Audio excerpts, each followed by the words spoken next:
यांनी दावा केल्याची राऊतांची माहिती। 21 जुलैपासून जगदीप धनखड कुठे गायब झालेत? खासदार संजय राऊत यांचा सवाल।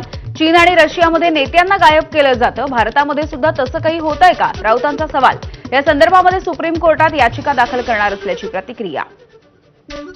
धनखड आजारी असताना गायब झाले, खासदार कपिल सिब्बल यांचं वक्तव्य।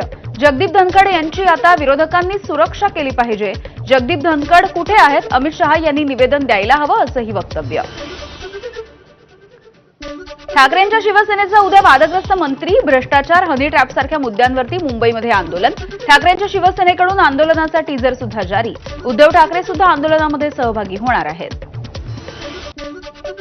उद्या निवडणूक आयोगाच्या विरोधामध्ये इंडिया आघाडीचं आंदोलन। निवडणूक आयोग आणि भाजपनं मतांची चोरी केल्याच्या राहुल गांधी यांच्या आरोपांच्या नंतर विरोधकांचं एकत्रित आंदोलन।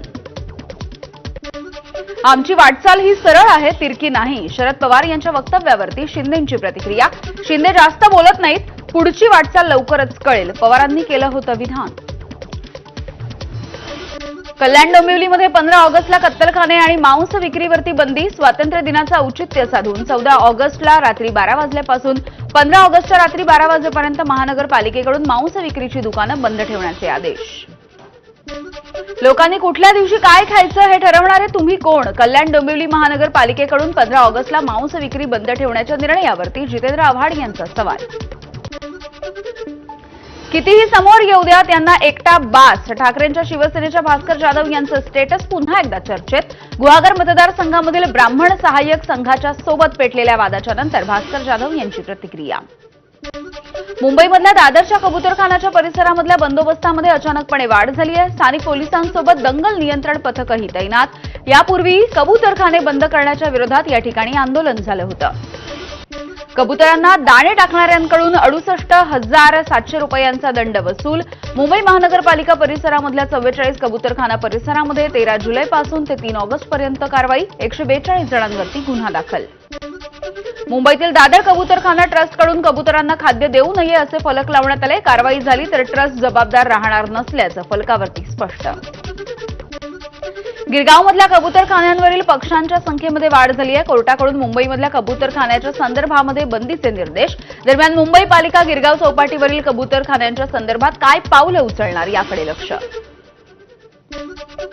पंतप्रधान नरेंद्र मोदी यांच्या हस्ते नागपूर ते पुणे वंदे भारत एक्सप्रेसला ऑनलाईन पद्धतीने हिरवा झेंडा दाखवण्यात आला। नागपूर ते पुणे वंदे भारत ही 14 ऑगस्टपासून नियमित सुरू होणार आहे। तिकिटांची किंमत 1,500 ते 3,000 रुपये असण्याची शक्यता।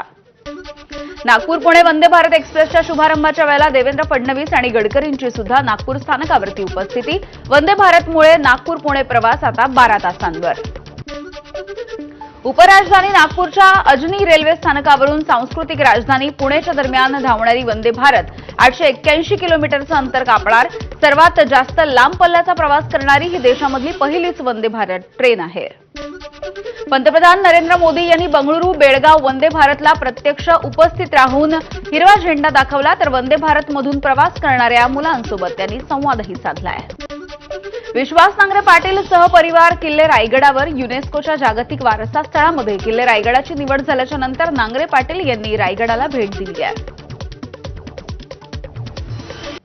सांगलीमध्ये खासदार विशाल पाटील यांना भाजपचा धक्का। विशाल पाटील यांचे खंदे समर्थक माजी नगरसेवक मनोज सरगर हे भाजपमध्ये पक्षप्रवेश करतील। उद्या रवींद्र चव्हाण यांच्या उपस्थितीमध्ये हा पक्षप्रवेश होणार आहे। वाळू माफियांच्या विरोधामध्ये महसूल मंत्री चंद्रशेखर बावनकुळे आक्रमक। अवैध वाळू वाहतूक आणि उत्खनन करणाऱ्यांना एमपीडीए लावण्याचे बावनकुळेंचे निर्देश। वाळू तस्करी न थांबल्यास जिल्हाधिकारी आणि पोलीस अधीक्षक जबाबदार असणार असंही वक्तव्य। परळीमधल्या वैद्यनाथ बँकेच्या संचालक मंडळाच्या 17 पैकी 13 जागांसाठी आज मतदान। 43,000 मतदार बजावणार मतदानाचा अधिकार। धनंजय मुंडे आणि पंकजा मुंडे या भावा बहिणीची प्रतिष्ठा पणाला लागली आहे। बारामतीमध्ये अजित पवार यांचा जनता दरबार। बारामती शहरामधल्या सहयोग सोसायटीमधील अजित पवार यांच्या निवासस्थानी आयोजित जनता दरबाराला लोकांची मोठी गर्दी। पुण्यामध्ये कार्यकर्त्याच्या गाडीचं पूजन करत असताना अजित पवार यांचा कार्यकर्त्यांना मोलाचा सल्ला। गाडी चालवत असताना नियमांचं पालन करा असं सांगत असताना वाढत्या अपघातांवरती अजित पवार यांनी भाष्य केलं आहे। उपमुख्यमंत्री अजित पवार यांच्याकडून बारामती बस स्थानकाची पाहणी सुरू। या ठिकाणची सर्व कामं दर्जात्मक करण्याचा अजित पवार यांच्या अधिकाऱ्यांना सूचना।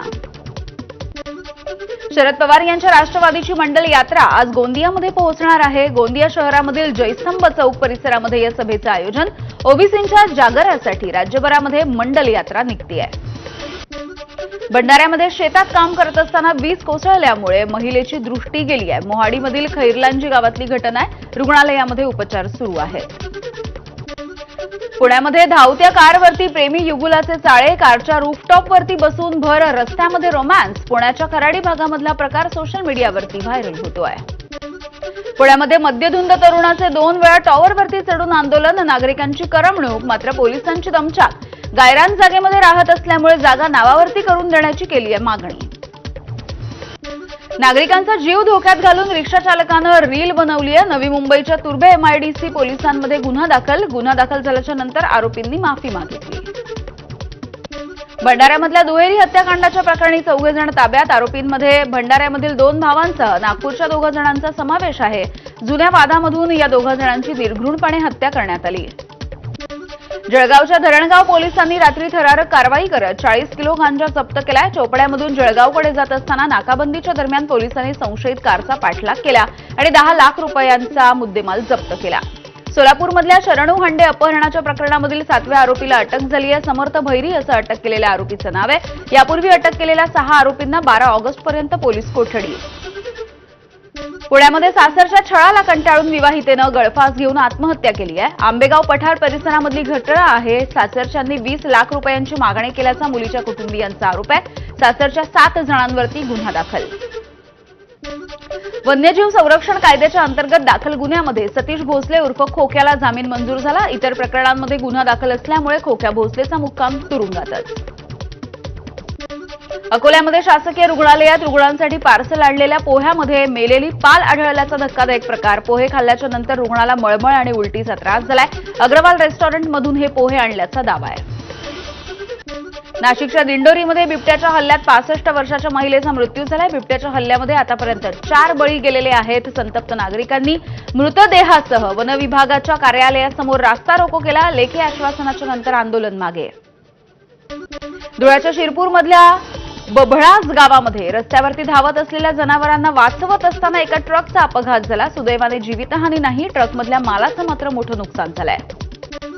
गडचिरोलीच्या सिरोंचामधील टेकडा बोरमपल्ली नाल्यावरती पुलाच्या अभावी नागरिकांना जीवघेणा प्रवास। 6 गावामधील नागरिकांना पावसाळ्यामध्ये कंबलपेटा मार्गे तब्बल 10 किलोमीटरचा प्रवास करावा लागतोय।